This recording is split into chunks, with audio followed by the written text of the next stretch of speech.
Hi people, my name is Bourge and today we're ranking the Hazbin Hotel fandom. As we all know, I'm extremely late about talking about the Hazbin Hotel. However, I personally believe I'm just in the right amount of time to give my opinion about it. As I gave time to the fandom to grow and mature as a fandom over time.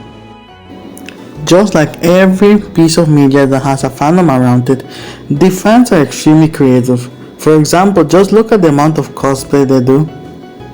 The drawings are actually immaculate in my opinion. Speaking of drawings, let's talk about a whole group that I discovered on Facebook that is just about Radio Apple. If you don't know, Radio Apple is the ship name between Alistair and Lucifer, which is just their two main object, which is a radio and an apple. These degenerates like to ship people that are clearly asexual, have no interest in being one, just to in their head. Last time I checked, the whole group in Facebook had 23, almost 24,000 fans. In under a week, it has grown over 30,000. Whilst perusing on this group, I saw the amount of Omegaverse content here. In the amounts of gallons of, let's say, put it, coconut milk on them oozing at every moment I see them. I personally don't mind shipping, but when it gets into such a huge over exaggeration of characters, from shipping siblings on siblings like the How Loud House fandom, it's outright disgusting and barbaric in a certain way. For creativity, I'm giving it 3 doubloons, but I'm actually taking away 50 cents out of it for the Omega verse that I do. Next criteria we're listing, toxicity. Just before we continue, there's a certain phenomena I've seen around going in fandoms, that there's a select group of, let's call it, fandom gentrifiers that spread from fandom to fandom in hopes of gaining clout from them, similar to Americans fleeing the imperial core to better their chances in elsewhere, where the strong dollar can be used to buy more stuff. These people go from fandom to fandom, and the Hazbin Hotel fandom has been one of them affected. For example, if you check TikTok account from a few months ago, you just check that some of the users that right now has been fandoms used to be troll fandoms, troll members, and then now, and before that, they used to be what we say the Fiona and Cake fandom, and prior to that, the Ninona, and they just keep going and on about it.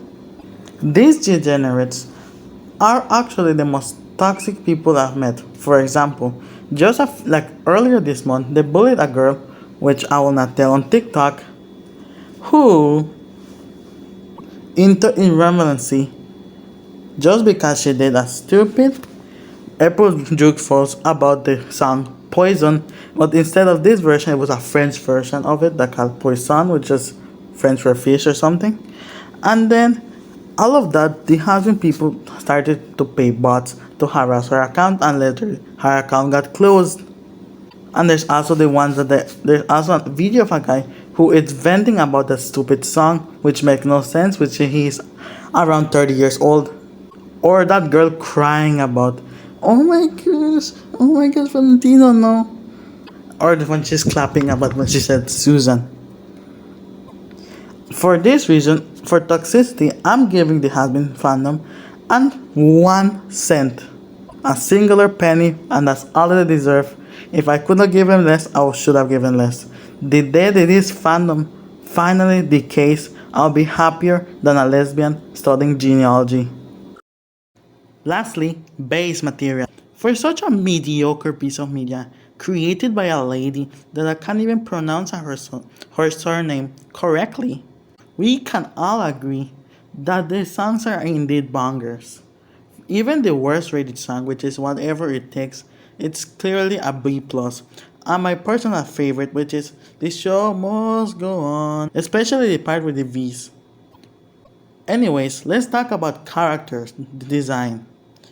In my opinion, they all look like those country humans that I used to draw in my government mandated tablet during online class when my teacher was yelling about should I that I should be reading the third paragraph for the ninth time, and I wasn't paying attention. In addition, why do they all look like furries or twinks or both? For example, look at Angel. He's like 50% furry, 50% a twink, and they're all just skinny little twinks. Even Alistair's a fucking twink furry. And why does most humans, after they die, they become automatically a furry? It makes no sense in my opinion. It's not all, even the winners, who've gotten into space, automatically take personas. For base material, I'm giving Hazbin Hotel a 2 out of 3. But however, since it's an indie run, the first one to gain major traction, I'm giving an additional 1 doubloon, which will give them an automatic 2.275. I'm sorry for the mic quality. I'm recording this on an ancient looking phone, and my accent doesn't aid me in the process as well. I'm sorry for the inaudible audio. Just before this video concludes, this a little reminder there's other fandoms who are clearly worse, have done more brain putrefaction material.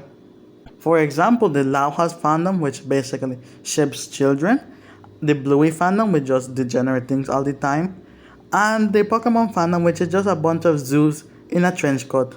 And remember, people, communism has been tried every time, and every time it hasn't tried, it has ended badly. This has been Bourge, and I will see you another day.